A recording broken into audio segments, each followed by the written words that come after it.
Alex Bessler and one of his friends were on a morning hike in the mountains of Arizona when out of nowhere a large swarm of hostile bees attacked. Alex, who was 23, was overtaken by the aggressive bees and was stung over 1,000 times. Several people attempted to help Alex as he laid on the ground completely covered in bees, withering in pain and screaming. But every rescuer's attempt was driven back by the angry swarm. The county sheriff, Sergeant Alan Romer, finally used a utility vehicle to get close and was able to move Alex onto the UTV and remove him from the scene, still covered in bees and the swarm chasing them. Alex was then taken to a local hospital where he was sadly pronounced dead.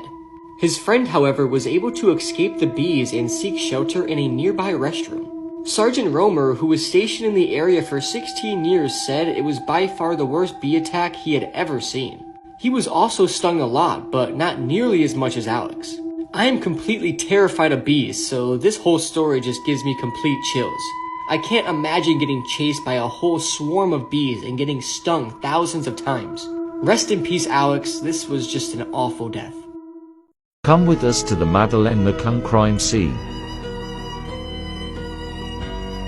It was half an hour from where we stayed.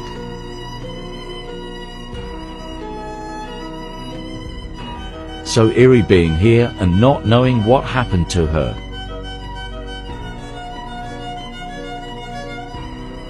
The Tapas Bar. My son is a pedophile, and I just put a knife straight in his side. To do something today, just a little bit ago, that no father should ever have to do. And if I didn't love him, I would have went ahead and killed him. But I think he needs to be punished for what he's done, as I will be punished for stabbing him. Earlier this year, that video was posted on social media by 50-year-old Lonnie Murray. And later that day, Lonnie was arrested for stabbing somebody. The stabbing happened here in a parking lot around Dayton, Ohio. Now, authorities did confirm that Lonnie's son was taken to the hospital after the stabbing, so it does seem like he actually did stab his own child. But what could have possibly driven Lonnie to do this? Those are the big questions that remain in this case because nothing has come out of this. Lonnie's son survived, but I couldn't find any information about him. And people have been questioning, was his son actually a pedophile, or was this just some sort of a mental break? It's really hard to tell, but those TikToks confessing to the crime are a little bit disturbing to say the least, especially when considering that this was a father stabbing his own son in broad daylight, the middle of the day in a parking lot, and accusing him of being a pedophile. 2011, right? In Japan, there was a magnitude 9 earthquake led to a tsunami, killed like almost 20,000 people. After that, this lady, right, had like the curiosity to interview and ask taxi drivers, after the tsunami, did you experience anything weird or out of the ordinary? And they say that they pick up a ghost or a spirit. They don't even know they're dead, bro.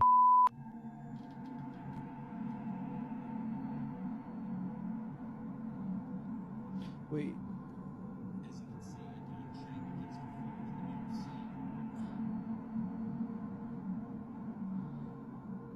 What the fuck?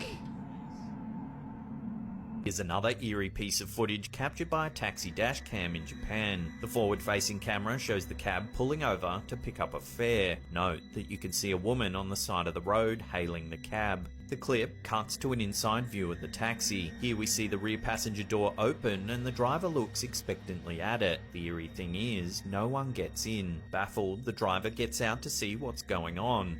He investigates the passenger side of the vehicle, but there's no one there.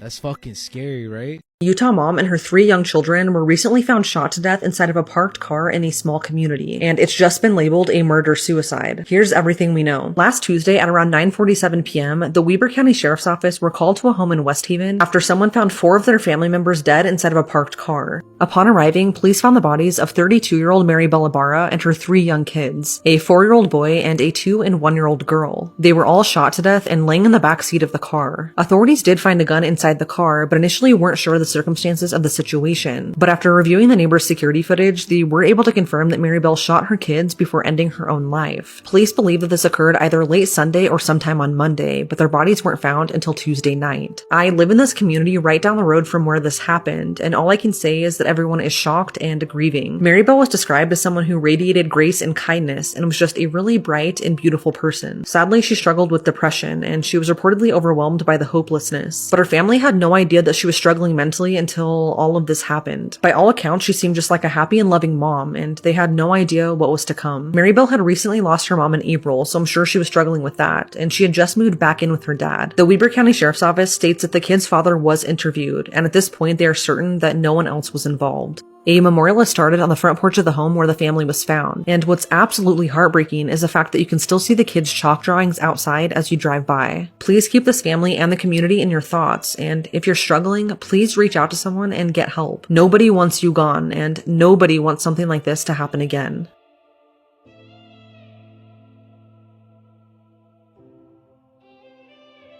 A woman who was burned alive testified at her own murder trial. Judy Malinowski bravely addressed the camera after being burned alive by her ex-partner. She'd grown up in Ohio and had a happy childhood. She was a stunning beauty pageant contestant and was homecoming queen. Sadly though, she was diagnosed with ovarian cancer, and after battling the illness and winning initially, she was told the cancer had returned. At this point, she was a mum to 2 young daughters and she was really struggling. She had surgery to try and battle the illness, but she was in a lot of pain after a hysterectomy. She became addicted to opiates and eventually would move on to the substance H.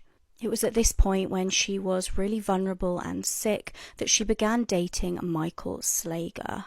The pair had met online and she had no idea he had a criminal past. He'd been convicted of stalking, child endangerment and domestic assault. Now, Michael made life much worse for Judy.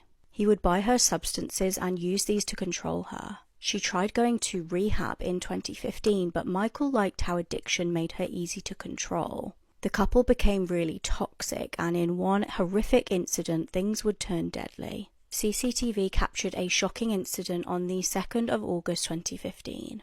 The pair got into an argument at a petrol station and Judy threw a can of fizzy drink at Michael. He responded by throwing petrol all over her. He then went back to his car, grabbed a lighter and set her on fire. She instantly went up in flames and horrified onlookers scrambled to ring the police. Judy was rushed to hospital with third-degree burns covering 70% of her body. She became blind and lost her fingers and her ears. She battled on for 700 days, undergoing multiple surgeries. Eventually, though, she did succumb to her injuries. But brave and intelligent Judy recorded a video statement against her attacker.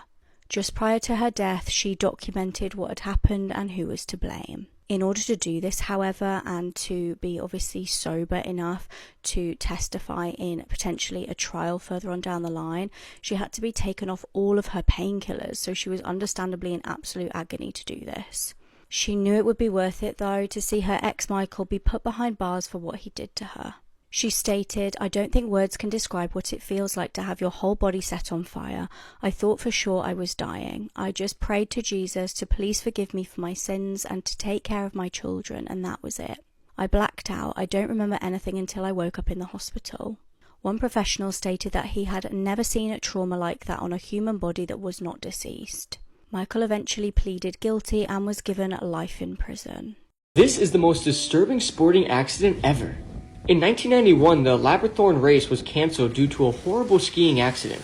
Gernot Reinstandler, a 20-year-old contestant, was going downhill at full speed when he suddenly lost control as he was approaching the finish line and then slammed head-on into safety nets at extremely high speeds.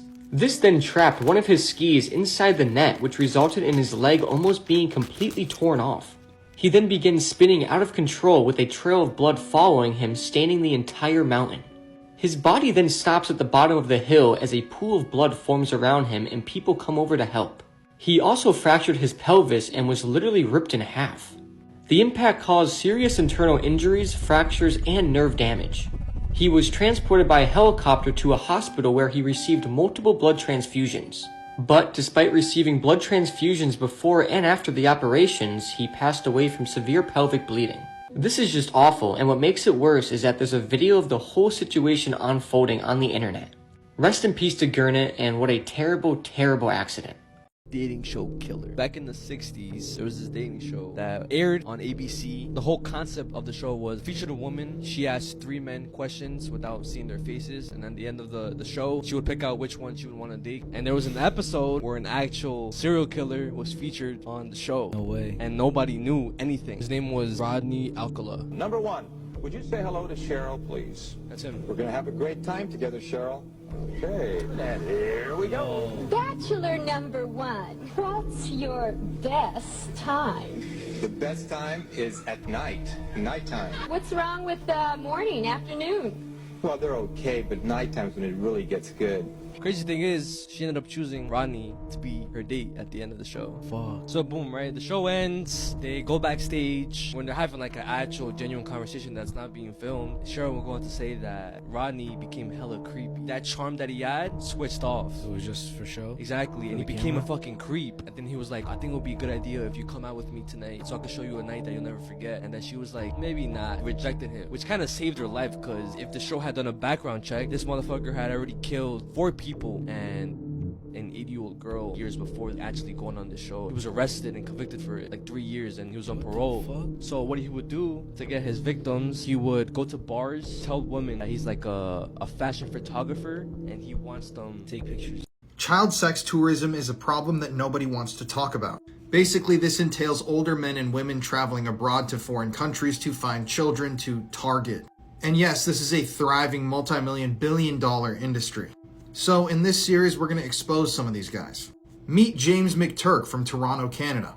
Now, James, prior to his arrest in 2012, had already been arrested twice. Once in 1995 for possession of CP or CSAM, and again 3 years later after cops found videos of him engaging in acts with children in Cuba. Yes, the Canadian police had caught this guy twice for possessing CP CSAM materials, and they had video footage of him abusing children in Cuba. But as it turns out, James was an avid fan of the country of Cuba. He traveled there very, very frequently.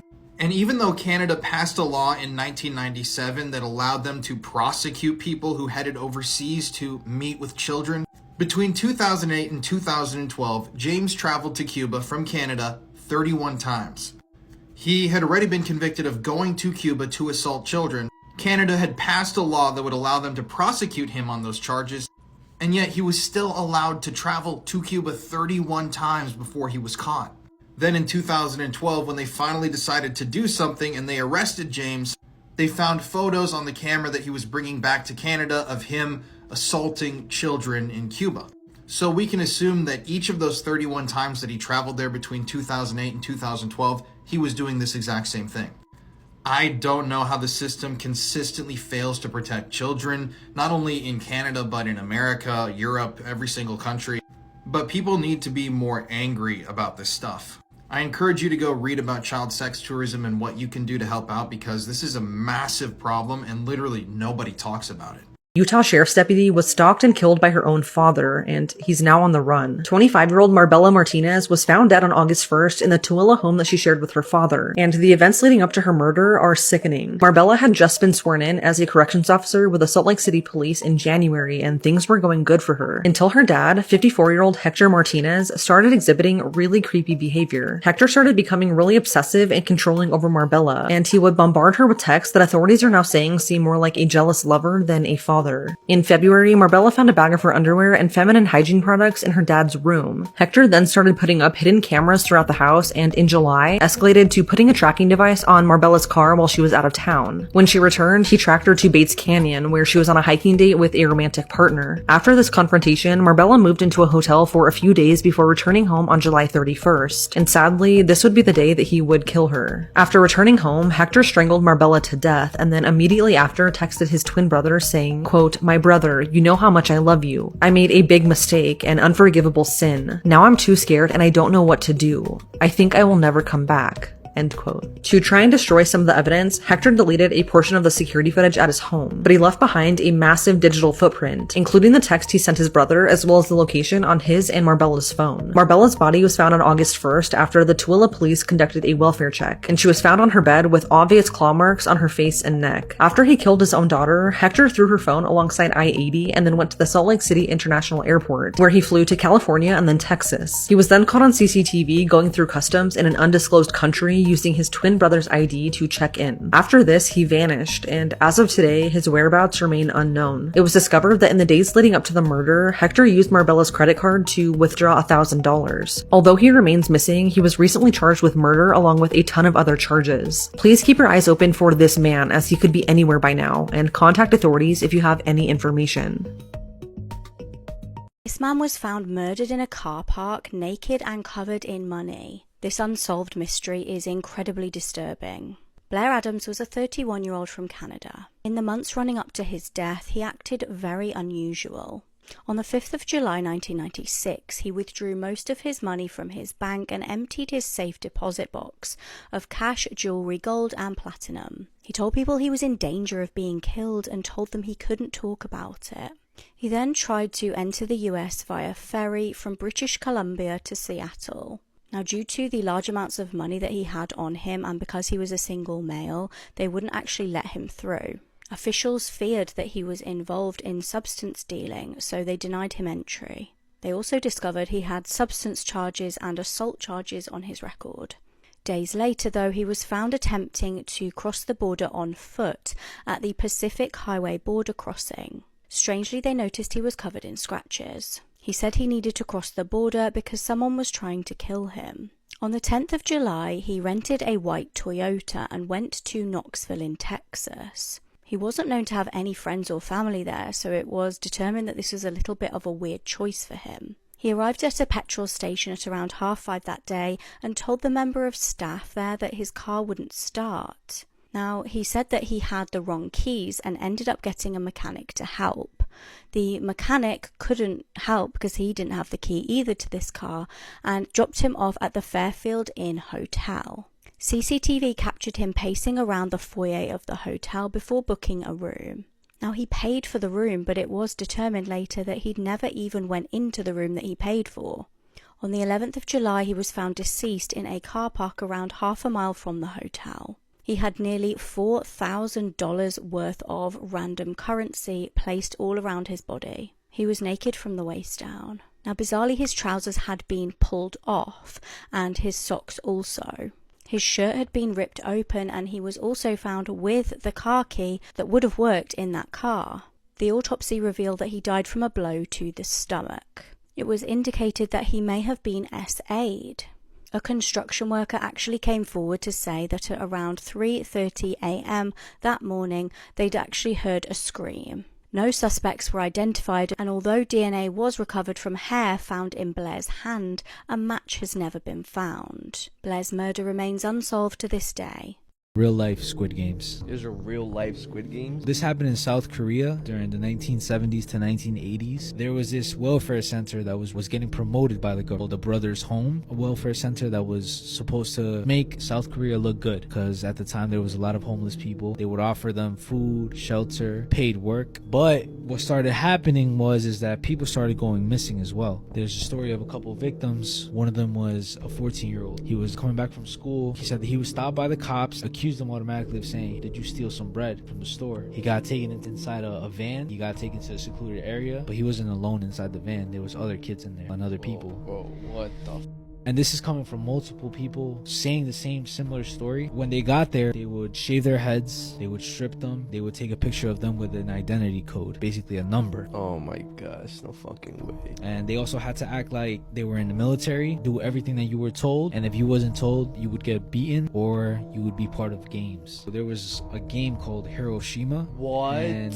what they would do is have them hang upside down for a long ass time to the point where their faces, their heads would swell up because of all the blood rushing down. For the food, the government would pay them for 3,000 people to feed. They would only buy enough for 2,000 and pocket the rest of the money. Yo, you know what's crazy? I remember whenever Squid Games came out, in one of the Koreas, it was banned for you to watch it. I didn't want people to watch it. So it's probably because they knew what the fuck it was about. They said, yo, if you watch this shit, you're gonna get arrested. Child sex tourism is a major problem, so let's expose some people that engage in it. If you don't know what child sex tourism is, it's basically rich, older men and women flying to foreign countries to engage in acts with children. Then they fly back to America or whatever country they're based in and they face no legal repercussions. This is a massive problem and nobody talks about it. So let me introduce you to Orville Mader. Orville was a teacher from Canada. So Orville was convicted in 2007 for paying to assault an 8-year-old boy in Thailand. He had also been previously put into jail in Cambodia for assaulting boys aged 11 and 14. So this guy was a serial offender. And even though he was going to these countries, being convicted of these crimes in these countries, when he flew back to Canada, he was facing no repercussions. None at all. He basically got a free pass. So keep in mind his last conviction was in 2007. Fast forward to 2022 though, he's arrested again. As it turns out, the Canadian government has been letting him fly to foreign countries all that he wants. They were not keeping tabs on him even though he's a convicted sex offender with multiple underage victims. And this time he was arrested in the Philippines for paying $15 to assault an 11-year-old boy. I have to be careful with how graphic I am here on this TikTok, but you know what assault means. This was a major failure from the Canadian Justice Department. I mean, these are the people that give convicted pedophiles with hundreds of victims only a couple of years in prison. So I'm really genuinely not surprised. But I'm really hoping these charges stick this time. And I mean, this guy is definitely deserving of a life sentence at minimum. Not only has he shown that he will reoffend if he's let out, but he's dangerous. And nobody's talking about this. Nobody wants you to know about this. And it's just disturbing to me to think how many people are probably doing what this guy did and they're just never getting caught. Hopefully with this series of TikToks, I can help raise some awareness about this problem because this is unbelievably disturbing and I've really never seen anybody speaking about this. These are the most disturbing videos on TikTok, and this is a massive trigger warning. In February 2022, a TikToker by the name of Beanbag Adventures arrived at a structure that seemed completely abandoned. Locally, this place was known as the Laboratory. Upon entering the building, Beanbag Adventures was completely overwhelmed by a very, very strong odor. Despite the respiratory he was wearing, so he followed the stench and it led him down to the basement and into a strange room, and it's there that he would make a disturbing discovery. A pool of stagnant liquid containing the remains of children, and not just children, we are talking about newborn babies. Now, at first when the video was released, there was a debate about how real the footage was. As he said in the video, he found movie props. But that was likely an attempt to prevent the graphic footage from being deleted. But having seen the video, it's pretty convincing and would have to have been very costly to fake. Another indication of its authenticity is that in the high quality footage, maggots and insects are clearly on and around the bodies. After he posted the first video, he went back to business as usual, but in December 2022, he went back and what he captured silenced most of the doubters. Because this time, things changed. There was children's clothes scattered all on the floor, and a pile of glass bottles appeared, and within the pool itself were even more corpses. And many bodies that were recognizably the same were now further decomposed than before. This was either a very well put together hoax or it was real. Many people were even quick to discover that the bottles found appeared to be formaldehyde, a chemical used for the preservation of bodies. After the second video went viral, many believed that there was a serial killer on the loose or a group of killers, but others were still convinced it was a trick. Now, I obviously can't show the video on blurred, but it's not hard to find it at all if you want to watch it. So if you decide to watch it, let me know your thoughts on it and if you think it's real.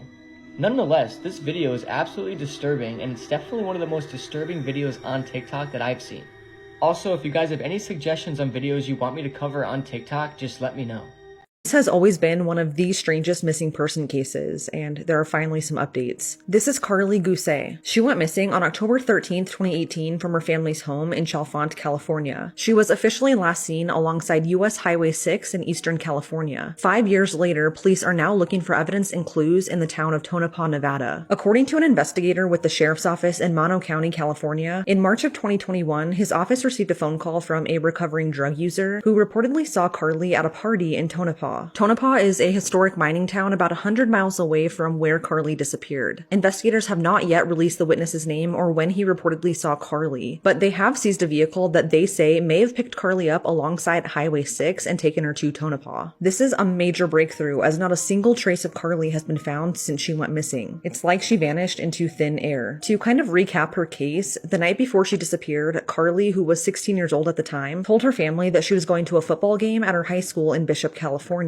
But instead, she secretly went to a house party with her then boyfriend and another friend. At the house party, Carly smoked weed, and not long after, she became frantic and paranoid. According to her boyfriend, she became erratic and was scared of the music and him. Carly then called her stepmom Melissa to come and pick her up in Highland Park, which isn't far from the family home. But by the time Melissa got there, Carly was nowhere to be found. She eventually found Carly walking down a dark road looking pale as a ghost about a mile away, and when she got in the car, she was still acting super paranoid and not really making sense. When they got home, Melissa and Carly's dad Zachary tried to calm her down. They believed that whatever she smoked that night was possibly laced with another drug. Melissa spent the rest of the night with Carly trying to comfort her, and she even recorded an 8-minute long conversation she had with Carly in hopes to show her why she should never do drugs again. During that recorded conversation, Carly was sobbing and said to Melissa, quote, "You're going to kill me," in which Melissa replied, quote, "Why would I do such a thing?" Carly can be heard asking to be taken to the hospital, but sadly, that never happened. Melissa eventually went to sleep, and the last time she saw Carly, she was in her bed, and it was around 5:45 that morning. When Melissa woke up for the day, Carly's cell phone was on the counter, the front door was slightly ajar, and Carly was missing. Melissa and Zachary searched the neighborhood, but when they couldn't find her, they called 911. A massive search was launched involving hundreds of volunteers and multiple different agencies, but no trace of Carly was ever found. There were, however, 3 eyewitnesses who claimed to have seen Carly the morning she disappeared. 2 witnesses were neighbors who lived only a few doors down from the Gousset family, who claimed to have seen Carly walking down White Mountain Estates Road holding a piece of paper and looking up at the sky. She was reportedly heading in the direction of Highway 6. A third eyewitness saw someone fitting Carly's description standing in the sagebrush on the side of that same highway, Highway 6. This is the exact same spot where tracking dogs lost Carly's scent.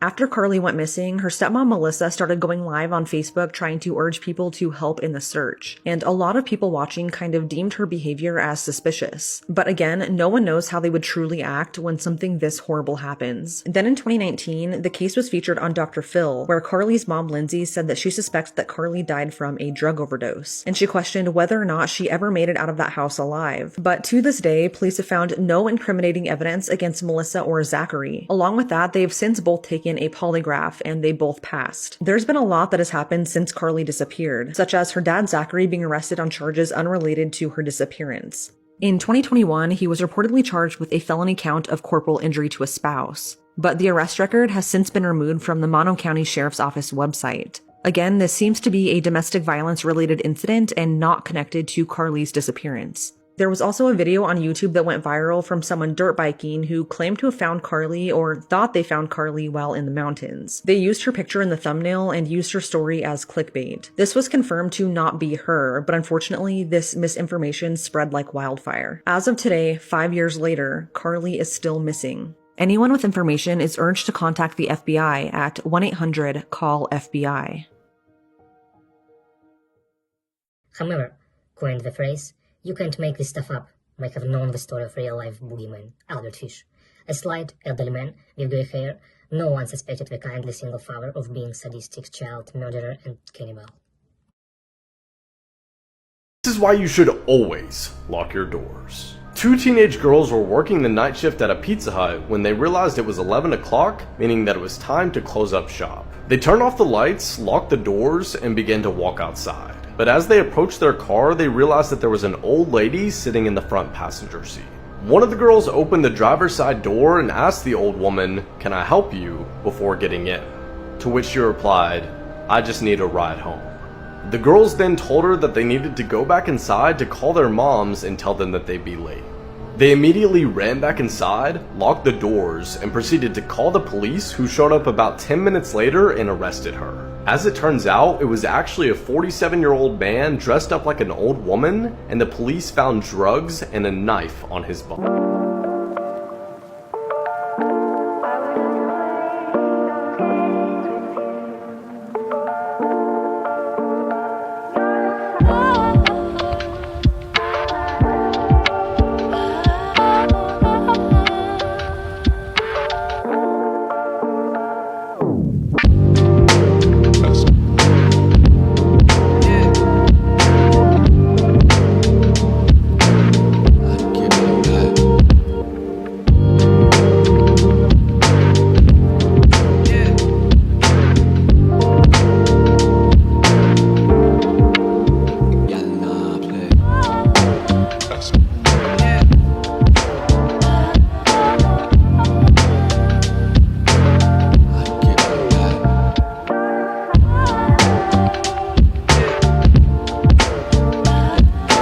housing on base.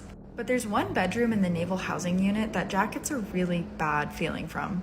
He says it always feels like someone's in the room looking at him. So he just keeps the door closed, doesn't go in it, but then eventually he gets married and needs a bigger bedroom and has to move into this room. And weird stuff immediately starts happening. The closet starts opening by itself at night. Furniture starts moving around when he's not looking. But here's the craziest part. Jack's story isn't unique.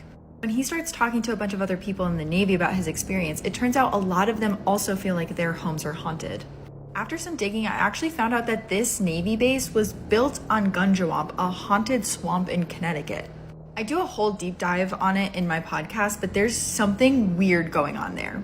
Why are women so attracted to serial killers? Ted Bundy, Richard Ramirez, Charles Manson. These men have a lot in common. High cheekbones, strong jawlines, and symmetrical faces, but most importantly, they have murdered a combined 58 people that we know of. The more surprising reality is that when these men were convicted of these crimes, they received countless fan mail from female admirers. They would actually send them nude photographs, love letters, and would completely thirst over a guy that would eat them for dinner. Now, some claim women desire these men because they're the ultimate bad boy, and the woman can nurture him back to good. They think, oh, he would never kill me, and then they turn into the next victim.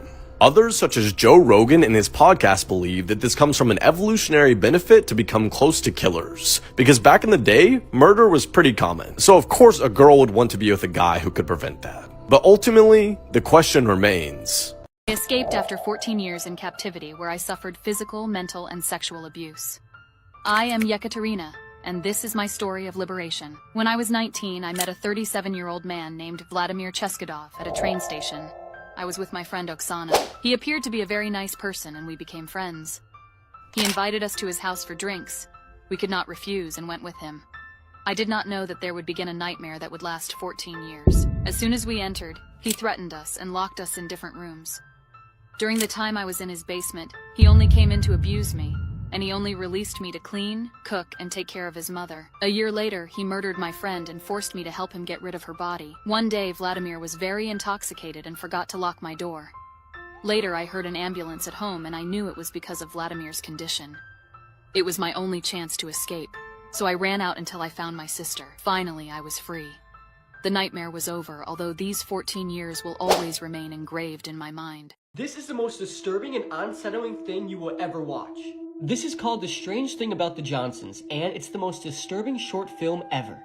It's written and directed by Ari Aster, who did Hereditary and Midsommar, and we all know how scary and messed up those movies are.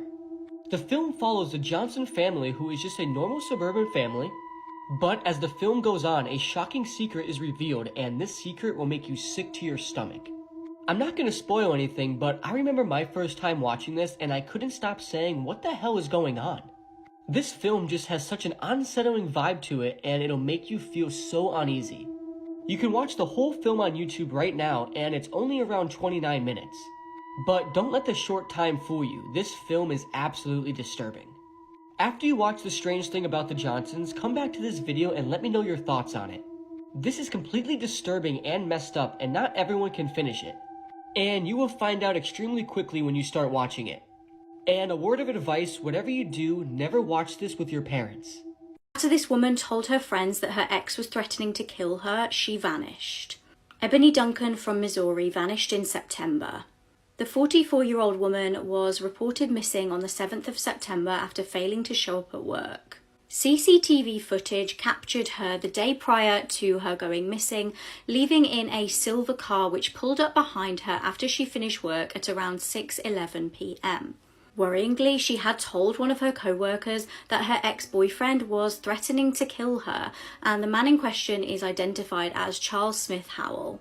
Charles is actually already in police custody after being arrested on charges of illegally possessing ammunition. He's due in court on the 8th of January.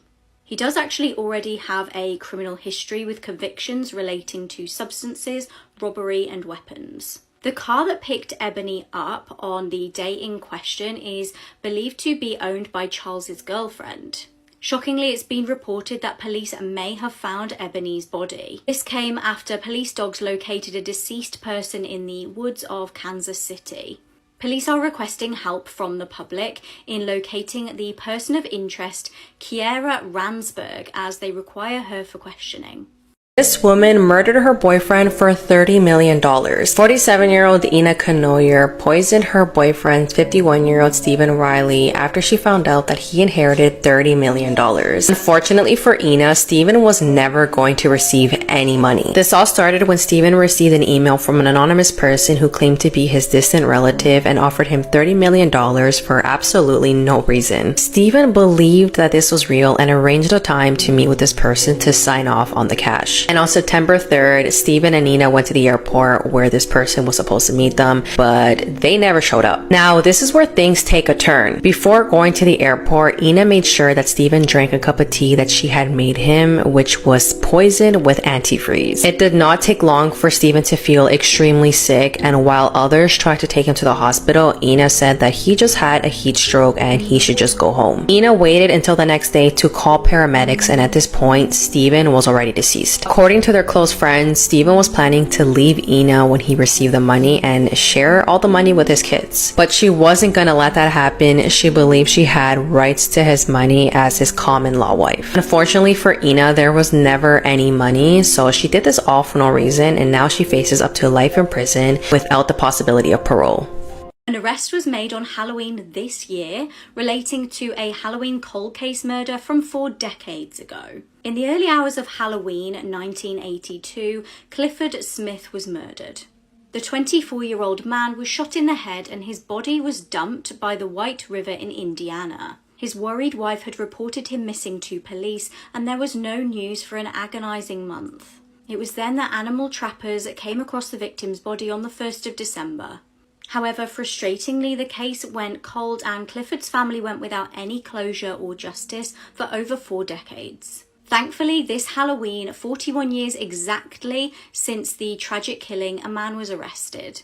61-year-old Ronald Anderson was detained by police, and police state he will be held in jail until he appears in court. Police believe that Ronald was actually at the same gathering as Clifford on the night in question. They apparently both left together in the early hours of the morning. Police believe that Ronald took a shotgun with him from the house when he left.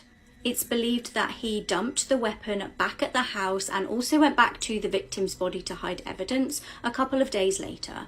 Interestingly, although usually with these cold cases, it actually wasn't new technology that has helped crack this case. Investigators have stated that it was simply a case of re-interviewing and also re-examining old evidence that they had. This woman's boyfriend found CP images on her phone, and the images were of his own daughter. So meet Ashley Cheatham. She's from Oklahoma and she was just arrested last week after her boyfriend went through her phone and found one of the most disturbing things you can imagine. So initially her boyfriend thought that Ashley might be cheating on him or doing something weird on the internet. So he decided to go through her phone and make sure she wasn't messaging other dudes. But when he went through her camera roll, he found disturbing, graphic photos of his own daughter in compromising positions being abused by Ashley. Now, immediately Ashley's boyfriend went into the police department and he was basically begging for a police officer to talk to him immediately so that he could report this behavior to the authorities. And after hearing the story and seeing the evidence, authorities went in immediately to go arrest Ashley. And now she's been charged with a number of felonies, including the essay of a child under the age of 12, the making and distributing of obscene material or CP, and some other drug charges. But this story still gets more disturbing if that's even possible. So while authorities were doing a background check on her after her arrest, they found out that Ashley was in the process of applying to work at a local elementary school. And according to some reports, she actually was posting online looking for churches that needed volunteers or workers to help work with the children. So needless to say, I don't know, and I don't want to know exactly what she was planning, but this woman adamantly wanted access to children, and she was determined to get that access. Sadly, her boyfriend's 3-year-old daughter was the victim, and hopefully the only victim that we're going to find out of Ashley's. But yeah, this once again just goes to show that you cannot trust anybody, really. I mean, she's only 19 years old, and she's already engaged herself in the most despicable crime you can possibly commit. So, good luck in prison, have fun, we won't miss you, Ashley. Davi Vanity from Blood on the Dance Floor is allegedly one of the worst pedophiles in the music industry. And to this day, he really has yet to face any real repercussions for his actions.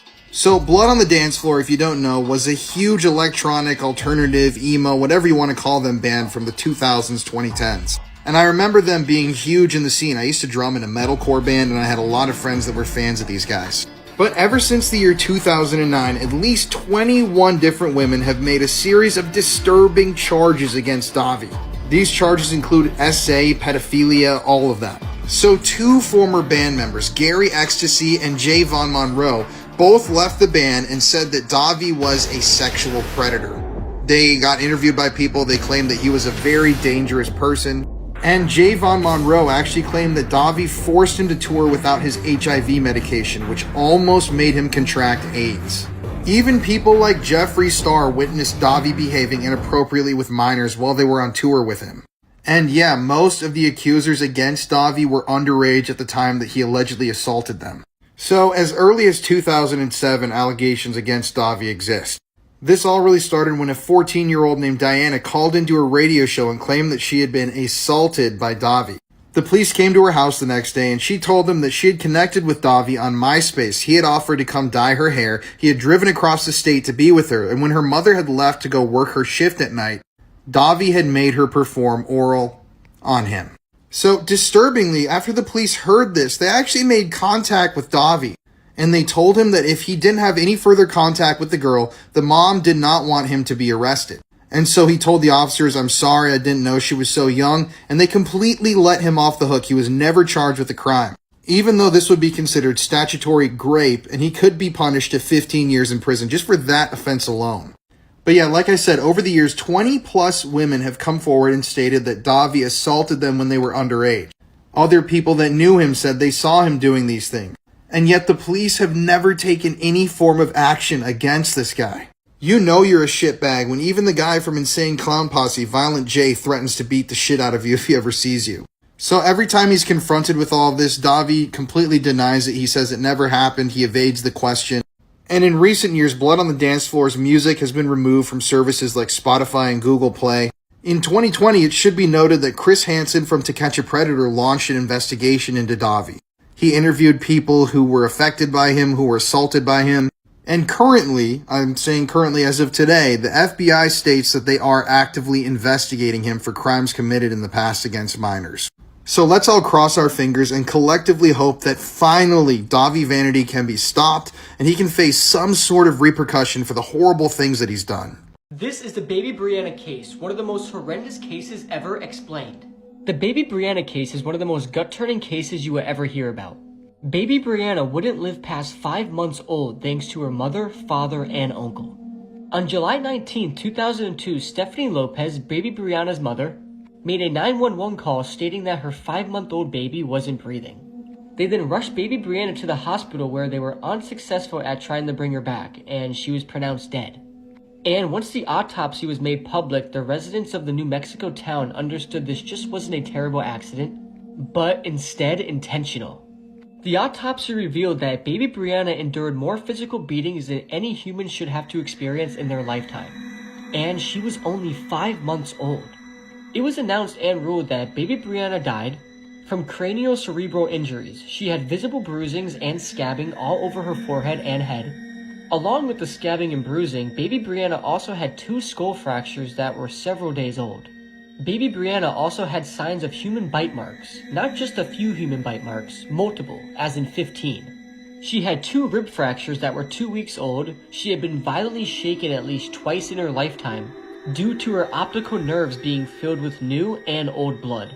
She suffered bucket handle fractures caused by her legs and arms being violently forced, yanked, or pulled in different directions, and even out of their socket. Along with these fractures and head injuries, baby Brianna also had injuries consisting with sexual assault. According to baby Brianna's mother, Stephanie Lopez, and the father, Andrew Walters, the night of July 18th went something like this, and this was the last night baby Brianna was alive. Andrew got off work and went home to play video games. He played video games and drank beer with some other family members until 12:30 a.m. and he went to bed. He then said Stephanie got up around 7 a.m. and found Brianna unresponsive, prompting them to call 911. However, after more questioning, Andrew started to crack in his interrogation and suddenly he revealed the truth. Andrew admitted to biting his 5-month-old daughter and was able to identify the bite marks that he made. He stated that he was playing a little roughly with baby Brianna. He also mentioned that he and baby Brianna's uncle, Stephen Lopez, were throwing baby Brianna up in the air and not catching her, letting her hit the ground extremely hard. They even threw her up at the ceiling, smacking her head against it. Stephen Lopez, baby Brianna's uncle, admitted to drinking several beers that night. He stated he didn't remember starting sexual activity with his 5-month-old niece, but he said he stopped himself from committing a sex act because he knew it was wrong. These fatal injuries are what cost baby Brianna her life at just 5 months old. Andrew Walters, baby Brianna's father, was sentenced to 57 years in prison. Stephen Lopez, baby Brianna's uncle, was sentenced to 51 years in prison. And lastly, Stephanie Lopez, baby Brianna's mother, was sentenced to 27 years in prison. However, due to good behavior, she was released on parole early, which is just insane. Nobody that does something this horrific should ever get out of prison or stay alive. This case really rubs me the wrong way because baby Brianna was only 5 months old, not even experiencing 1 year of life. This is one of those cases where after you read it and research it, your day just feels weird. I hope these parents burn in hell, and may baby Brianna rest in peace.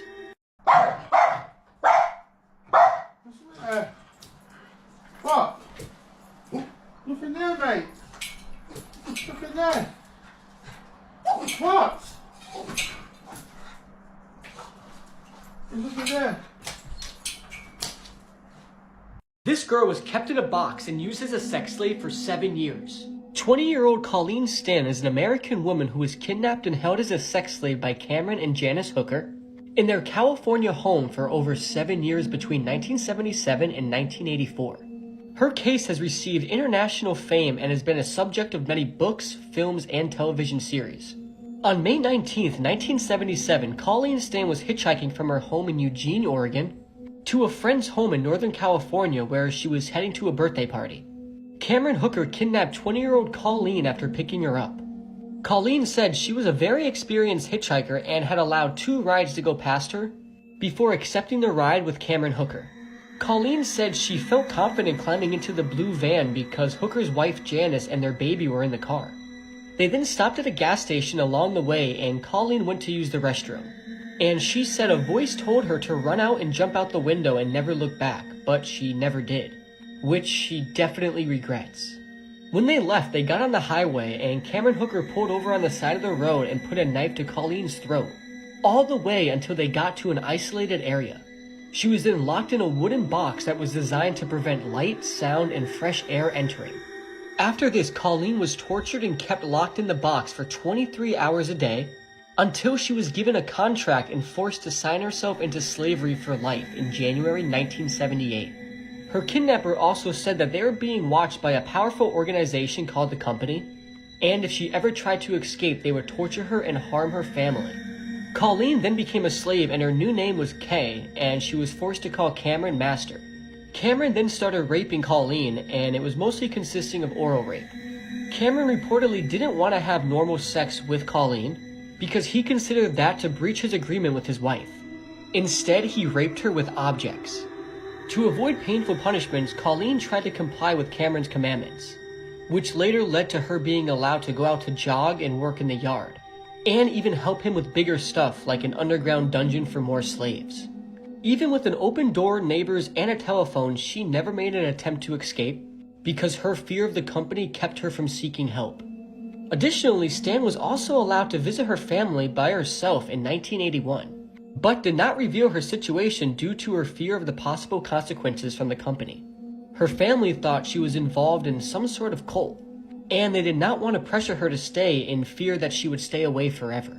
The next day, Colleen returned for a second visit with Cameron posing as her boyfriend. Cameron feared that he had given his slave too much freedom and took her back to his home, where he locked her in the wooden box under his waterbed. She remained in the box 23 hours a day for the next 3 years.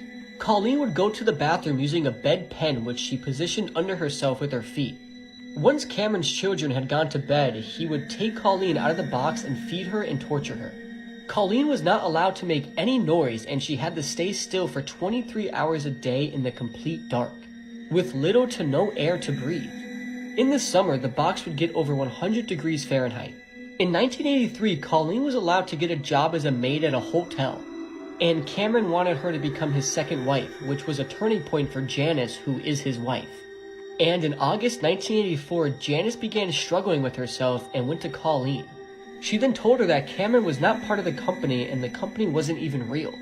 Janice then helped Colleen escape to a bus station where they had Colleen's parents help bring her home. Colleen Stan is still alive today, and she experiences PTSD and has extreme back and shoulder injuries, which is from being trapped in a small box for 7 years straight. This case is extremely gut-turning, and could you ever imagine this happening to you? Luckily, Cameron Hooker was found guilty of kidnapping and sexual assault and was sentenced to 104 years in prison. This true crime case is a horrific warning to be very careful with who you're friends with at school. Christine Paulila from Long Island was diagnosed with alopecia and poor vision from an early age. Upsettingly, she was bullied at school regularly due to her appearance. She would wear thick glasses to help with her sight and wigs due to her hair loss. Children would be very cruel to her and run up behind her and snatch her wig off, leaving her humiliated. She would desperately try to do her makeup to look as nice as possible and would draw on her eyebrows to try and fit in. Then while attending high school in Houston, she made friends with some of the popular girls. These girls were Rachel Colorutis and Tiffany Rowell. The pair really supported Christine and helped her with improving her makeup skills to look even better. She was eventually named the school's Miss Irresistible in 2000. She was a far cry from the shy and insecure child she once was. Due to her newfound confidence, she started to date and she got a boyfriend. 17-year-old Christine started dating 21-year-old Christopher Snyder. Unfortunately, he was a known criminal and used to do substances, so understandably, Christine's friends and parents disapproved. Christine would end up using substances too while they were dating. The couple started having some quite shocking arguments, and one of them even resulted in Christine spending the night on Christopher's parents' front garden and threatening to kill them all. On the 18th of July 2003, the couple visited Tiffany's house. They had a sinister plan. Now, Tiffany lived in Clear Lake City, and she was hanging out with her own boyfriend and his cousin Aldebert and Rachel. The friends' nice evening would begin to take a very dark turn. Christine and her boyfriend had planned to go to Tiffany's house to steal substances and then leave. Upon arrival, though, the pair started to have another argument.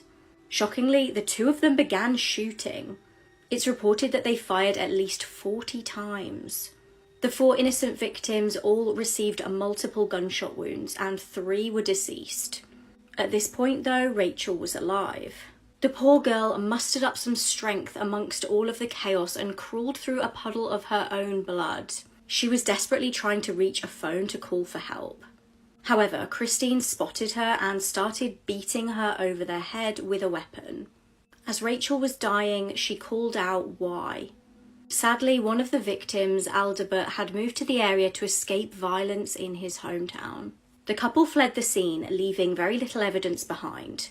They fled to a Walgreens where Christine was due to start work, and she clocked in like nothing ever happened. This was just over an hour after the horrific murders. The only evidence the police actually had to go off were the descriptions of the suspects from eyewitnesses in the neighbourhood who saw the pair leave. Police actually initially thought that the deaths were just substance related, but 3 years in, the truth was revealed. During this time, the murderous pair had broken up. Christopher ended up going to prison for stealing a car, and Christine went to rehab in Texas. While there, she met a man called Stanley Rott, and the pair would end up getting married. Now, this was in March 2005, and Stanley had no idea of the horrors that had gone on in 2003. It wasn't until Christine saw a news report on the TV with a police sketch of her that she decided to come clean to her husband. Instead of leaving her, he actually helped her evade police. The pair went into hiding for an entire year in San Antonio until police received an anonymous tip. Christine was arrested at the motel and Stanley told police what he knew. Christine tried to blame her ex and the pair were charged with murder. Frustratingly though, before police could get their hands on Christopher, in 2006 he took his own life. Christine was found guilty and was sentenced to life. She's never admitted to a motive for the crimes, but psychiatrists have speculated that it may have been due to jealousy.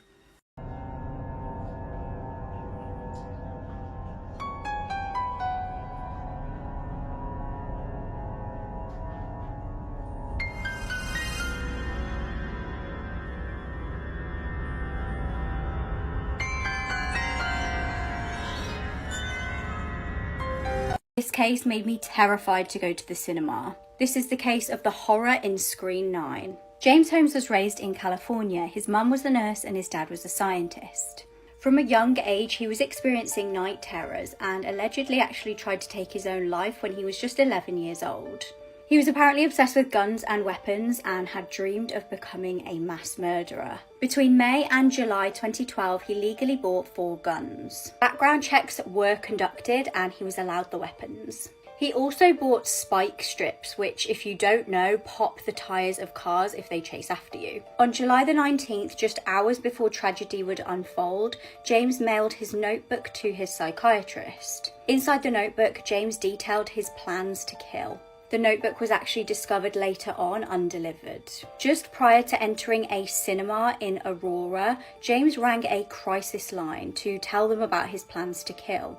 However, the call was disconnected after just 9 seconds. At the midnight showing of The Dark Knight Rises, CCTV captures James walking into the cinema.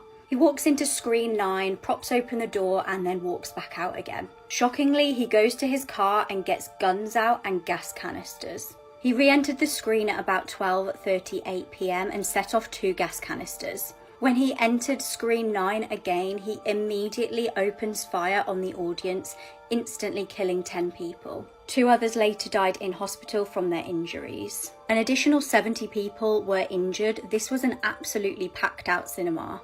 James also shot at people as they scrambled to exit the screen. His youngest victim was a 6-year-old girl.